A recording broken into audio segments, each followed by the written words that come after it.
Now, there's always a way EaseTrip finds its way to be in the headlines. Now, be it the Maldives controversy or its foray into different businesses beyond its core business, there is a lot to talk about it. Now, let us take a look at the company and what is the latest that has brought it back into the spotlight. Now, news came in on Monday evening that co-founder Nishant Pitti, one of the promoters, plans to exit the company by selling his remaining 14% stake via block deals. However, today, only 1.2% of that stake has been sold. Now, based on the data last checked. Now, at the time of its IPO, the shareholding in EaseMyTrip was divided among Nishant, Prashant and Rikant Pitti. Now, Rishant and Nikant had majority of the shareholding while Prashant had a negligible stake. Now, post its IPO in March 2021, Nishant and Rikant were down to 37% each while Prashant's stake remained constant. Now, by June of 2022, both Nishant and Rikant gave 5% each of their stake to Prashant, taking his stake to 10.5%. Now, as of December last year, more than 65% of Nishant Pitti's 28.7% holding was locked up.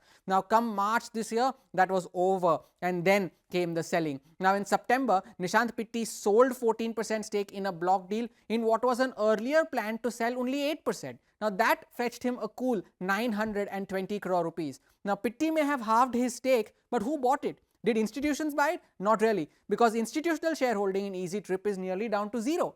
Now, what started off at almost quarter to 7% at the time of its IPO 3 years ago, domestic mutual funds now have only 0.2% stake in the company.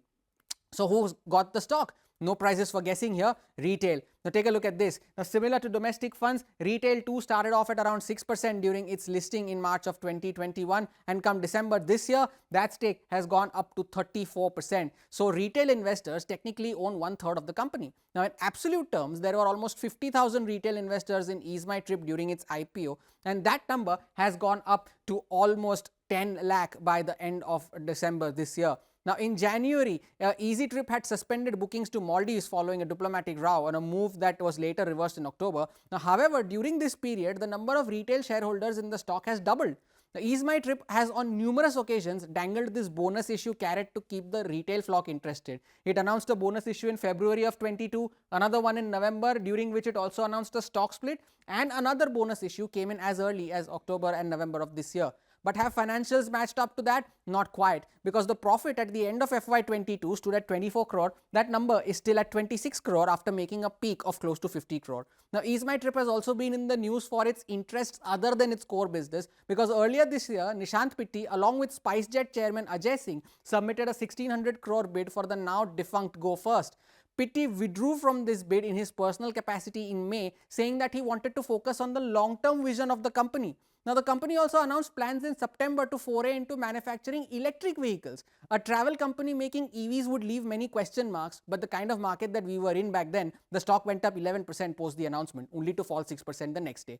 So, what next for EaseMyTrip? Now, to be fair, there are multiple questions that need to be asked. Will Nishant Pitti be able to sell his remaining stake? 2. If he does manage to do that, will other promoters also follow suit? Will retail continue to pile into the stock on this lure of bonus issues and stock splits and so on and so forth? And lastly, all eyes will be on the December shareholding pattern that could be up anytime next month. Now, it's been 4 years since EaseTrip went public. It has had its moments, both good and bad, but the trip ahead is anything but easy.